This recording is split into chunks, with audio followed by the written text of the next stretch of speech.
Olá, bem-vindos e bem-vindas ao Papo e Demais, um programa da Rede Evangelizar de Comunicação. Que bom estar aqui com vocês mais uma vez. Eu sou Tatiane Aires e vou conduzir esse papo que vai inspirar, despertar e evangelizar. Hoje o nosso tema é o autismo. A Organização Mundial da Saúde estima que há 70 milhões de pessoas no mundo com o transtorno do espectro autista, também conhecido como TEA. Pode se apresentar de forma grave ou branda e afeta principalmente a comunicação e a socialização. Apesar de acometer tantas pessoas, o tema ainda é cercado de muitos mitos e desinformação. Começa agora o Papo e Demais.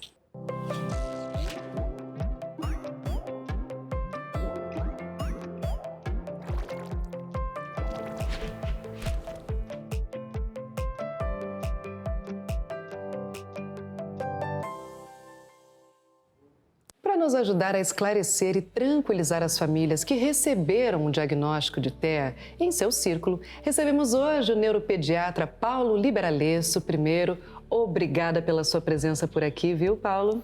Eu que agradeço o convite, vai ser um momento muito produtivo, tenho certeza, a gente vai poder discutir muito esse tema, um tema que me é muito caro. Que bom ter você por aqui. E a gente tem o privilégio também de receber a Priscila do Rocio, representante do setor de desenvolvimento infantil da Pastoral da Criança em Curitiba. Tudo bem contigo, Priscila? Bem-vinda. Obrigada, Tati. É uma alegria estar participando para falar principalmente de um tema tão importante, né? Do que é o espectro autista, como acolher as famílias no ambiente familiar e comunitário. Bom, vamos começar explicando que esse é um dos nossos principais objetivos no dia de hoje. O que é autismo e como identificar? O autismo, Tati, ele está classificado dentro de um grupo de transtornos que a gente chama de transtornos do neurodesenvolvimento. Ou seja, ele é um transtorno que ele compromete o desenvolvimento da criança desde a vida fetal e esse transtorno vai acompanhar a criança durante toda a sua vida, né? Então, do ponto de vista teórico, autismo é um transtorno que ele não tem cura. Então, os sinais, os sintomas, eles podem ser minimizados, mas eles vão acompanhar essa criança durante toda a sua vida escolar, adolescência, juventude, adultez. E hoje, nós temos diagnóstico de adultos e de idosos já com transtorno do espectro do autismo. O autismo, infelizmente no Brasil, ele é um diagnóstico ainda relativamente tardio. A maior parte das crianças brasileiras são diagnosticadas com autismo depois de 4, 5 anos de idade. Isso é uma pena, porque isso faz com que uma boa parte da intervenção ela seja prejudicada. O que os pais têm que prestar atenção para que eles possam nos ajudar a fazer um diagnóstico precoce? Principalmente o desenvolvimento da fala. Então, o autismo ele é um transtorno do comportamento e ele vai alterar praticamente todos os comportamentos da criança. Um dos principais comportamentos é o que nós chamamos de comportamento verbal. Então, normalmente, um dos primeiros sinais que a família percebe é o atraso do desenvolvimento da fala. E eu costumo sempre bater muito nessa tecla, porque se a família decorar os números, o pediatra, se ele decorar os números, a chance de uma mãe errar é muito pequena. Então, veja assim, um bebê de 12 meses de idade, um bebê de 1 ano de idade, ele começa a falar o que a gente chama de palavras por aproximação. Palavra por aproximação não é uma palavra propriamente dita, mas é um termo que se aproxima de uma palavra. Então, um bebê de 12 meses, ele vai falar mamã, mamã, mamãe, para chamar a mãe. Ele pode falar papá para chamar o pai ou para pedir comida, por exemplo. E a partir desse momento de 12 meses, o desenvolvimento da fala, ele simplesmente explode no cérebro da criança. Então, olha os números. Com 12 meses, palavras de aproximação. Com 18 meses, com 1 ano e meio, uma criança pode chegar a falar 20 palavras. Com 2 anos, ela pode falar de 150 a 200 palavras. Com 2 anos e meio, ela pode chegar a 500 palavras. É muito rápido. É muito rápido, muito rápido. E isso é muito importante, porque quando a criança vai saindo dessa linha de desenvolvimento, pode ser que ela não tenha autismo, mas a mãe precisa levar essa criança para avaliação. Às vezes é um transtorno de menor impacto, ela pode ter um atraso específico do desenvolvimento da fala, ela pode estar só subestimulada, mas o importante é afastar transtornos graves como o transtorno do espectro do autismo.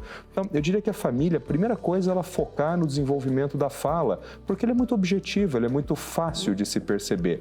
Visualizar, né? De visualizar. E existem outros sinais também que começam a chamar muito a atenção, né? O bebê pequeno, bebê de dias de vida, quando ele está mamando no peito da mãe, um bebê de desenvolvimento típico, ele começa a fazer contato visual. Então, isso é uma outra característica do transtorno do... O mirar mesmo, né? O mirar olho no olho. O bebê, quando ele está ali mamando na mãe, ele faz contato visual e a mãe reforça esse comportamento, isso vai aumentando cada vez mais. Então, a fragmentação do contato visual, então aquele bebê que não tem essa intimidade no contato visual, isso é muito característico do transtorno do espectro do autismo. E tem um sinal, tem um sintoma, na verdade, que é o que para gente que lida muito com o autismo, ele é muito característico, mas às vezes passa batido. Existe um sinal que a gente chama de atenção compartilhada. Atenção compartilhada é você prestar atenção no que alguém já está prestando atenção. Sabe aquela pegadinha que fica um sujeito parado numa calçada e ele fica olhando para cima assim, ó? Ele não está olhando nada. E aí vem outro, passa do lado e olha também. Aí vem um outro e olha também, e o outro olha. E alguém fala para ele assim, o que você está olhando? Ele fala nada. Mas ele não está olhando nada. Mas o cérebro humano, ele gosta de compartilhar a atenção. Então, a partir de 10 meses de idade, os bebês começam a compartilhar a atenção. Então, se a mãe, por exemplo, para um bebê de 10, 12 meses, se ela fala assim, filho, olha aquilo. O bebê típico, ele olha para aquilo e volta com a mãe. A falha de atenção compartilhada é um dos mais precoces sinais de transtorno do espectro do autismo. Então, se você percebe que o seu bebê ele não compartilha a atenção com você, isso é um sinal crítico para o transtorno do espectro do autismo. Eu acho que esses são os principais. Então, observar muito o desenvolvimento da fala, observar muito se o bebê ele tem o olhar, o olho no olho, assim, que isso é muito precoce, e a atenção compartilhada. Existem outros sinais, mas que eles vão surgir mais tardiamente. Por exemplo, bebês autistas costumam ter muita estereotipia, né? Aquele clássico balançar do tronco, ou o bebê autista quando ele está muito excitado, muito eufórico, muito frustrado, aquele chacoalhar das mãozinhas, né? Então, são sinais também que vão surgindo com o passar do tempo. E tem uma outra característica que chama muito a atenção e é fácil das famílias perceberem, que é o que a gente chama de ecolalia. Eco, repetir, lalia, fala. É quando a criança começa a repetir a fala do outro. Então você fala assim, filho, você quer água? Em vez da criança responder, ela ecoa o que você falou. Ela fala, você quer água? Daí você fala, não, meu amor, eu estou perguntando se você quer água. E o nenê fala, você quer água? Então, ecoar o que o outro fala é um comportamento verbal absolutamente atípico. Ele não acontece em nenhuma fase crítica do desenvolvimento da fala. Então, uma criança grande que, em vez de manter uma fala funcional, de dar uma resposta social, uma resposta adequada, ele ecoa o que você fala, isso é um sinal crítico de que você precisa de uma boa avaliação. Já já eu volto com você, Paulo, para a gente solver isso em etapas, para ficar mais claro de entender. Mas agora eu gostaria de perguntar para a Priscila, uma vez identificado, a família precisa de ajuda, a criança precisa de apoio, a rede de apoio tem que estar formada e muito unida. No seu dia a dia, no trabalho da pastoral, você percebe que isso faz a diferença? E como se dá esse trabalho? Com certeza. A rede de apoio ela faz toda a diferença na vida das famílias, né? Inclusive, a Pastoral da Criança ela está há mais de 38 anos levando vida em abundância para as famílias, né? Por meio de informações, de orientações e formando essa grande rede de apoio com a comunidade. Então, com as outras pastorais, com a igreja, com os vizinhos, com os profissionais, para que as famílias, né, acompanhadas se sintam amparadas, acolhidas. Então, o que vem, né, trazendo um pouquinho também do transtorno do espectro autista, né, os pais ficam sensibilizados com o diagnóstico.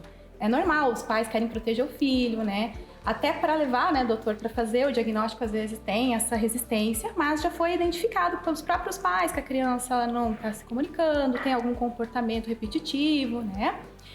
E quando recebe esse diagnóstico, primeiro, muitos relatam que vem um sentimento de negação. Não, que meu filho não é autista. Como que eu vou ser um bom pai? Como que eu vou ser uma boa mãe para Será que eu vou conseguir? Será que eu vou conseguir? Né? Como que vai ser a rotina? Como que eu vou promover o desenvolvimento do meu filho, né? E outra, como que a sociedade vai se comportar? Será que vão tratar bem meu filho? Será que ele vai ser incluído nas atividades, né? Então, o primeiro sentimento é de negação. E depois, quando passa por esse processo, vem de aceitação. Então, eles aceitam, entendem que precisou do diagnóstico para fazer o acompanhamento, né? Vai verificar com o profissional qual que é a equipe multidisciplinar que vai fazer esse acompanhamento. Então, nesse processo, a gente apoia a família também, né? E muitos relatam para nós, assim, que a pastoral fez essa diferença nos momentos que eles mais precisavam. Então, o apoio, ele vem da família, o apoio familiar, o apoio comunitário também, né? Mas é importantíssimo também a gente lembrar que o apoio, ele vem do ouvir o que o outro tem para dizer, de uma palavra amiga, de um abraço, né? Para a pessoa, para os pais, para a família se sentirem mais fortalecidos. O simples compartilhar já traz essa leveza, né? Exato, né? E dá força, né? Para continuar, para buscar soluções, né? Então, é bem bacana isso. E também nessa questão de orientar a família. Lembrá-los que por ter ido buscar um diagnóstico, é um ato de amor pelo filho, uma responsabilidade de querer que eles, né, tenham um desenvolvimento adequado, né? E é importante também conversar com os profissionais. O profissional que deu o diagnóstico, qual que é o espectro ali, né? Quais que são as necessidades do meu filho, as suas potencialidades, como que vai intervir e com os outros profissionais que forem indicados. Dá a gente faz essa orientação, esse direcionamento também de como conduzir, né?